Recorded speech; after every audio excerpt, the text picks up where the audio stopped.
My phone pinged with a WhatsApp notification. I picked it up, expecting another excuse from Eric about working late, but what I saw made my hands shake. "I'm done with you. Moving to LA with my new girl. You'd better check our savings account. Have fun being broke." My thumb hovered over the screen for a moment before I typed back, "Good for you," followed by a thumbs up emoji. I set the phone down and smiled. The arrogant idiot had no idea what was coming.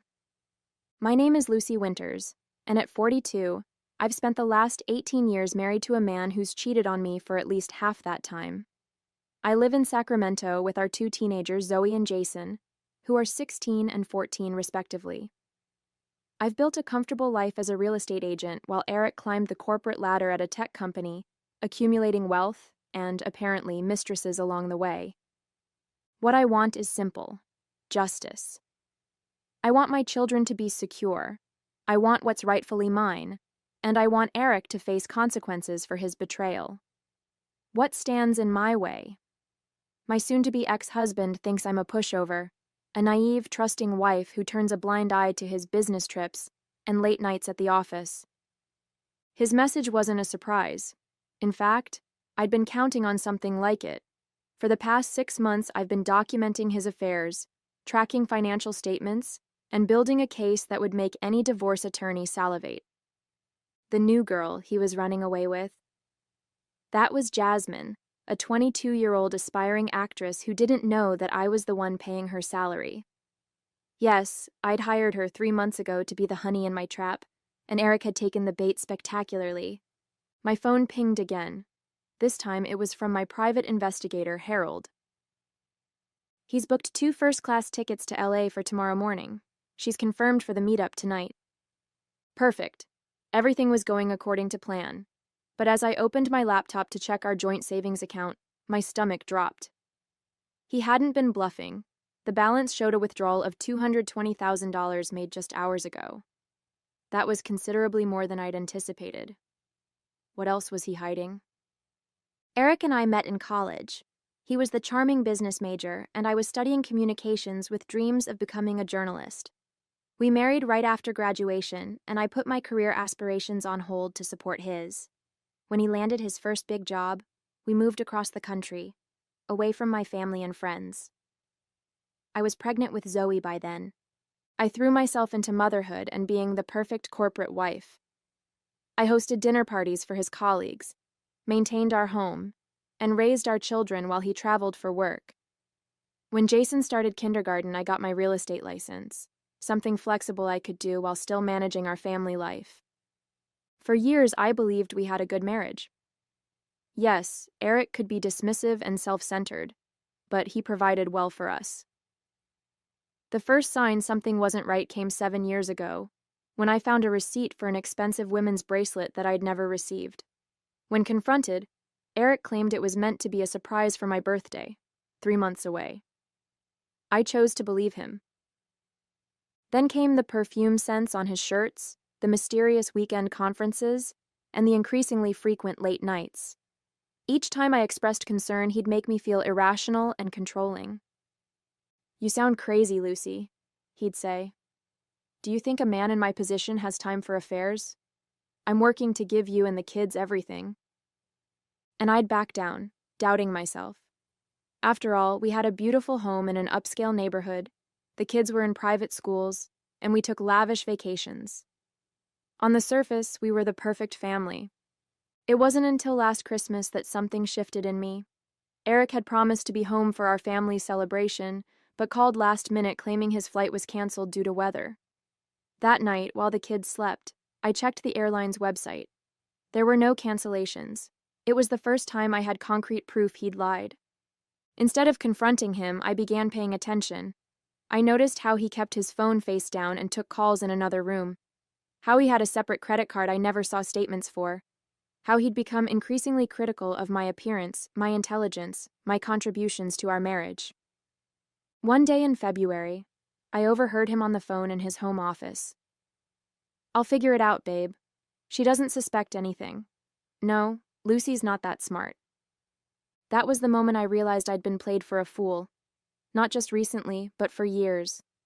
Something cold and calculating awakened in me that day, a part of myself I didn't know existed. I wasn't going to confront him or beg him to love me. No, I was going to make a plan. 6 weeks after I overheard Eric's phone call, I found myself sitting in a coffee shop across from Harold Barnes, a former police detective turned private investigator. I'd found him through a divorce attorney friend who promised he was both discreet and thorough. "Mrs. Winters," Harold said, sliding a manila folder across the table. "You were right about your husband." The folder contained photos of Eric with 3 different women over the span of just 2 weeks. In one set, he was entering a hotel with his marketing director. In another, he was kissing a blonde woman outside a restaurant in San Diego, a city he'd claimed he was never in during that business trip. "There's more," Harold continued. "He has a separate apartment in the city under an LLC. He takes women there at least twice a week." I flipped through the photos, feeling strangely calm. Each image should have been a dagger to my heart, but instead, they were just confirmation of what I already knew. "What about finances?" I asked. "That's where it gets interesting."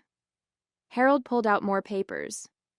"He's been moving money into offshore accounts for at least 3 years. Small amounts at first, but larger transfers recently. He's building a nest egg you wouldn't be able to touch in a divorce." That was the moment the full weight of Eric's betrayal hit me. This wasn't just about sex or midlife crisis flings. He'd been systematically preparing to leave me financially devastated.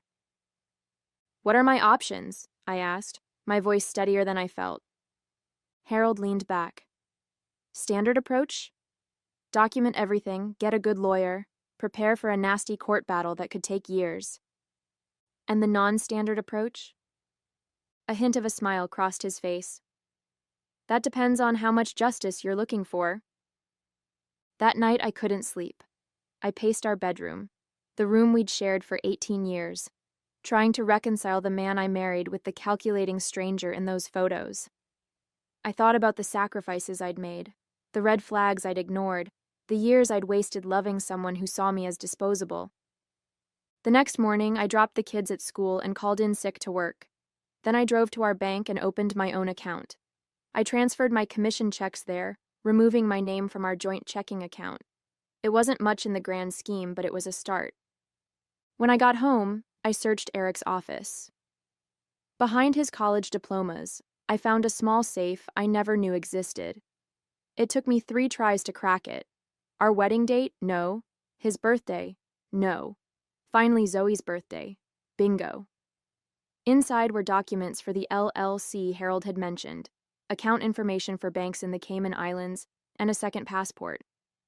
I photographed everything and put it back exactly as I'd found it.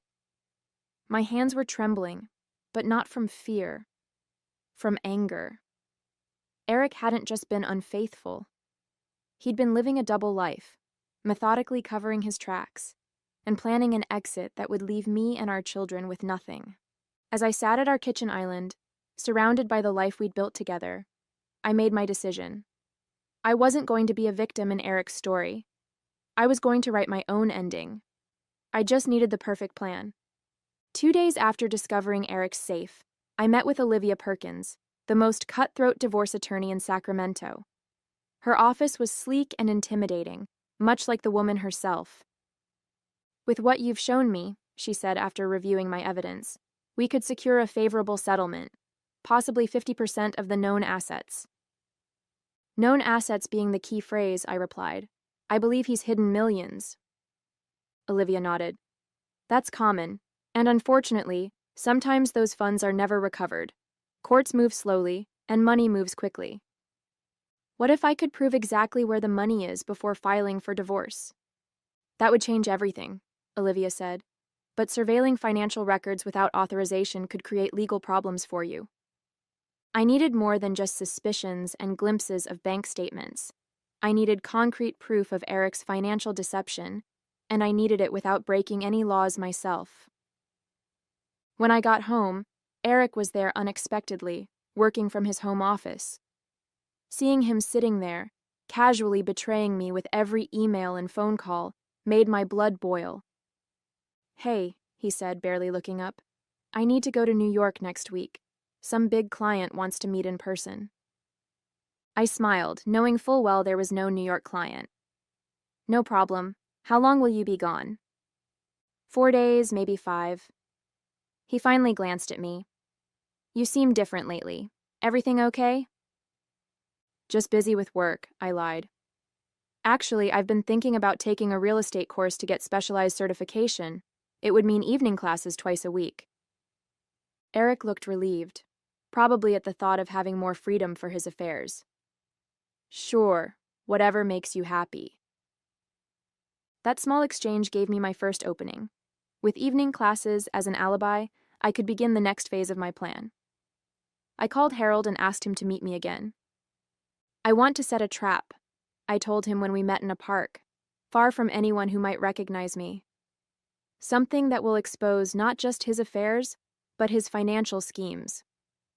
Harold looked skeptical. What did you have in mind? He's always gone for the youngest, prettiest woman in the room, I explained. I want to hire someone to get close to him, someone who'll report back to us. You want to hire a honey trap? That's risky territory, Lucy. But I was determined. Not just any honey trap. I want someone so perfect, so obviously interested in his money, that he'll reveal everything trying to impress her. And I want everything recorded. Harold reluctantly agreed to find someone suitable, warning me that such evidence might not be admissible in court. But I wasn't necessarily thinking about court anymore. 2 weeks later, Jasmine entered the picture. 22, gorgeous, and a struggling actress with impressive improvisational skills, she was perfect for the role. I paid her generously from my private savings, with bonuses for specific intelligence gathered. Meanwhile, Eric's behavior worsened.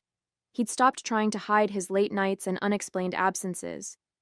Twice, he accidentally called me by another woman's name. It was as if he was trying to push me toward asking for a divorce, no doubt on his terms, when his financial arrangements were complete. I played along, acting increasingly distant and distracted. I even left printouts of apartment listings visible on the kitchen counter. Every night, I documented his comings and goings, forwarded suspicious emails to my private account, and built my case. Then came a text from Jasmine. He took the bait. Dinner tonight. We'll record everything. I should have felt vindicated. Instead, I felt hollow. My marriage wasn't just ending. It had never been real in the first place. 3 months into my plan, Harold handed me a USB drive. You'll want to hear this privately, he warned. That night, after the kids were asleep, I plugged it into my laptop and listened to Eric telling Jasmine about his suffocating marriage and his plans to leave me broke. She's such a fool, Eric's voice said clearly. 18 years, and she still thinks those business trips are real. Meanwhile, I've got accounts she doesn't even know exist. How much have you saved? Jasmine asked, her voice flirtatious.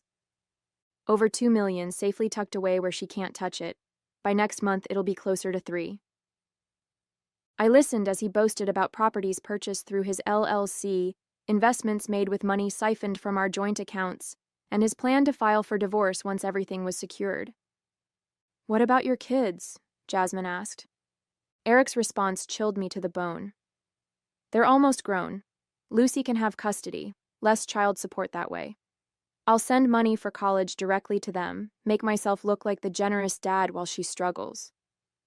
I had expected to discover financial betrayal, but the casual cruelty with which he discussed abandoning his children shook me to my core. This wasn't just about money or infidelity anymore. This was about a man willing to discard his family without a second thought. The next recording was from a week later, in what sounded like Eric's secret apartment. I'm thinking we should go away together, he told Jasmine. Maybe LA? I've got connections there, could set you up with auditions. What about your wife? Jasmine asked. I'm done with Lucy. Been done for years. Once I tie up some loose ends with the Cayman accounts, we're free to go wherever we want. The recordings continued, each more damning than the last. In the most recent, Eric detailed exactly how he planned to empty our shared accounts just before telling me he wanted a divorce, leaving me scrambling financially while he tied everything up in court. With this evidence, I called an emergency meeting with Olivia and Harold. "We need to move quickly," Olivia said after reviewing everything. "He's clearly planning to act soon." "I want more than just a fair divorce settlement," I said, surprising myself with the coldness in my voice. "I want him to lose everything." Harold exchanged glances with Olivia. "There's a way," he said slowly, "but it's risky, and you'd have to be willing to let him think he's won initially." Together, we crafted a plan more elaborate than anything I'd originally imagined. Jasmine would continue her role, encouraging Eric to make his move. Meanwhile, I would appear to be falling apart, missing work, emotional outbursts. Exactly what Eric would expect from a desperate wife. Most crucially, I would transfer small amounts from our joint savings into a decoy account, one that Eric would discover if he went looking, making him believe his plan to leave me broke was working. "The goal is to make him act rashly," Olivia explained. "Men like Eric make mistakes when they think they're winning." The final piece came together when Harold introduced me to Thomas Geller, a forensic accountant specializing in hidden assets. "If the money exists, Tom will find it," Harold promised. Within weeks, Thomas had traced Eric's financial web through shell companies and offshore accounts. The full picture was staggering: $3.4 million hidden away, real estate in 3 states, and investments specifically structured to be difficult to trace. "He's good," Thomas admitted, "but not as good as he thinks. He's left fingerprints everywhere." Armed with this knowledge, I was ready to spring the trap. In our final planning session, Jasmine received her most important instructions. "Get him to LA," I told her. "Make him think it's his idea, but it needs to happen within the next 2 weeks." Jasmine nodded. "And once we're there?" "Disappear," I said simply. "Let him panic. Let him realize he's been played.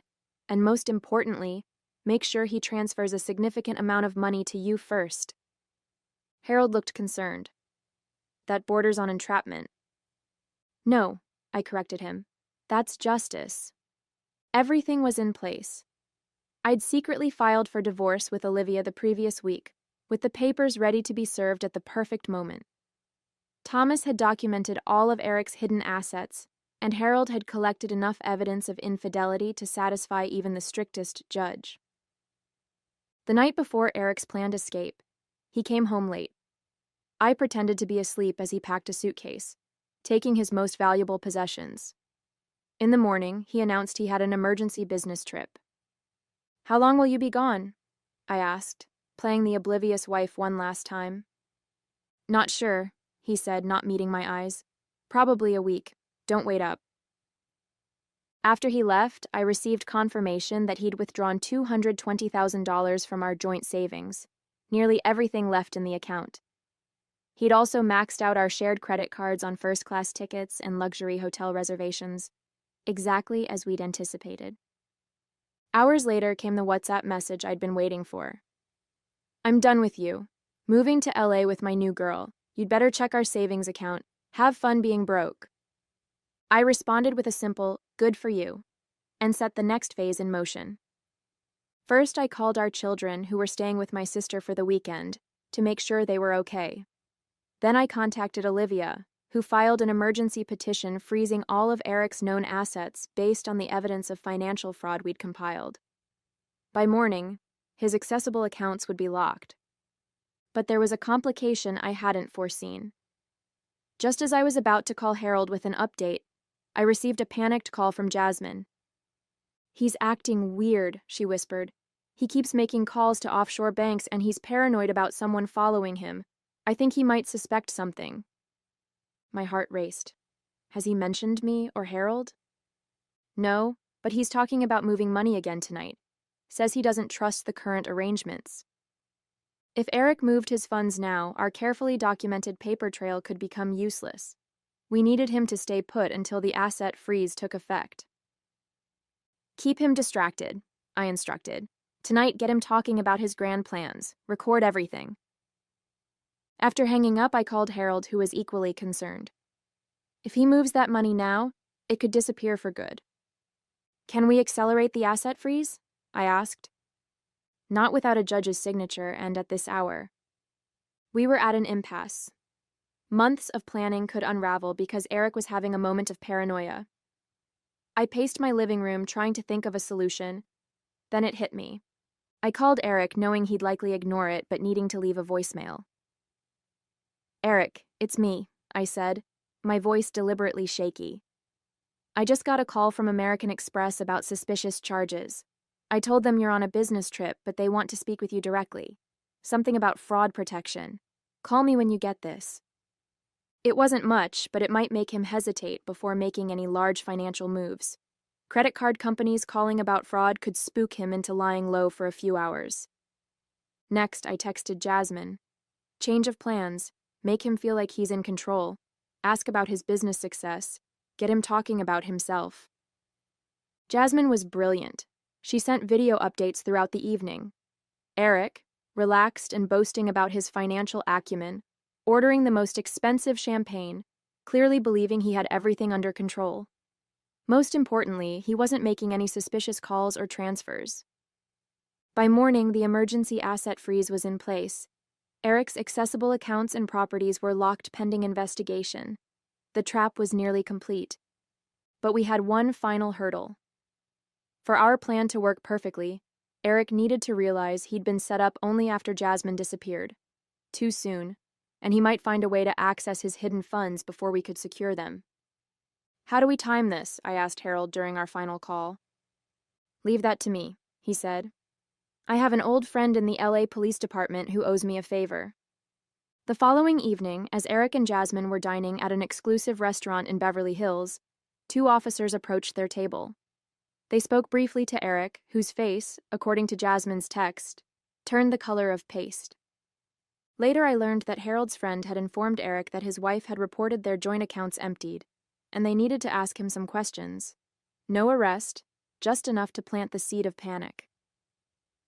That night, while Eric slept, Jasmine gathered her things and left exactly as planned. She left behind a note. "I don't date broke men. P.S. Lucy says hello." By the time Eric woke up alone in that luxury hotel room, every aspect of his carefully constructed escape plan was crumbling around him. And I was just getting started. Eric returned to Sacramento 3 days after his grand exit, his tail between his legs. He found the house locks changed, his belongings packed in boxes in the garage, and divorce papers waiting. When he called, raging about being locked out of his house, I directed him to Olivia. His next move was predictable. He hired Bernard Hoffman, a notorious divorce attorney known for aggressive tactics. But Bernard was no match for Olivia, especially given the mountain of evidence we had compiled. In our first court appearance, Eric arrived confident, dressed in an expensive suit with Bernard at his side. That confidence evaporated when Olivia presented the judge with detailed documentation of his hidden assets, complete with bank statements, property records, and damning audio recordings. "Your Honor," Bernard sputtered, "these records were obtained without my client's knowledge or consent. They should be inadmissible." Olivia smiled. "Actually, Your Honor, all financial documents presented were obtained through legal channels by a licensed forensic accountant, following suspicious activity reports filed with relevant financial institutions. As for the recordings, California is a two-party consent state for recordings, but all these conversations took place in public venues where there is no expectation of privacy." The judge reviewed the materials, his expression growing darker with each page. "Mr. Winters," he finally said, "these documents suggest a deliberate attempt to hide marital assets. I'm extending the emergency freeze on all accounts and properties listed here pending further investigation." Eric's face contorted with rage as he turned to me. "You planned this," he hissed. "You set me up." "No, Eric," I replied calmly. "You set yourself up the moment you decided to steal from your family." The courtroom fell silent as Olivia played selected recordings of Eric discussing his plans to leave me destitute. His voice filled the room, detailing how he'd systematically moved millions while planning to abandon his children. "Where's the girl?" Eric demanded afterward in the hallway, his face red with fury. "Where's Jasmine?" "Jasmine?" I replied innocently. "Oh, you mean the actress I hired? She's back in her theater program, I believe. She got an A on her undercover assignment. The look of comprehension that dawned on his face was worth every penny I'd spent. The divorce proceedings moved swiftly after that initial hearing. The judge, disgusted by the evidence of Eric's planned financial abandonment, ruled overwhelmingly in my favor. Beyond the equal division of known marital assets, Eric was ordered to return all funds hidden in offshore accounts, funds he could no longer access due to court orders sent to each institution. The final settlement was staggering. I received our family home, 70% of all recovered assets, totaling nearly $4 million, primary custody of our children, and substantial child support. Eric was left with a small apartment purchased through his LLC and whatever he could rebuild from his now tarnished career. His company, upon learning of his fraudulent financial activities, placed him on unpaid leave pending their own investigation. His carefully cultivated image as a successful businessman crumbled as former colleagues distanced themselves. 6 months after that fateful WhatsApp message, I sat across from Harold and Olivia in my living room, officially a divorced woman. "I've never seen someone so thoroughly outplayed," Olivia remarked, raising a glass of champagne. "He never saw it coming." Harold nodded appreciatively. "Most people in your situation either fall apart or act rashly. You played the long game." "I had good teachers," I replied, "and a very deserving student." Later that evening, as the kids were finishing homework upstairs, I received a final text from Eric. "You won. Happy now?" I didn't respond. There was nothing left to say. Instead, I opened my laptop and reviewed listings for commercial real estate. With my settlement, I was opening my own brokerage firm, specializing in helping women secure financial independence through property investment. The betrayal had been devastating, but the lessons learned were invaluable. I discovered strength I never knew I possessed, built a network of trusted allies, and secured a future for myself and my children that no one could take away. As I closed my laptop, Zoe appeared in the doorway. "Mom, are you okay?" I smiled, genuinely happy for the first time in years. "I'm better than okay, sweetheart. I'm free."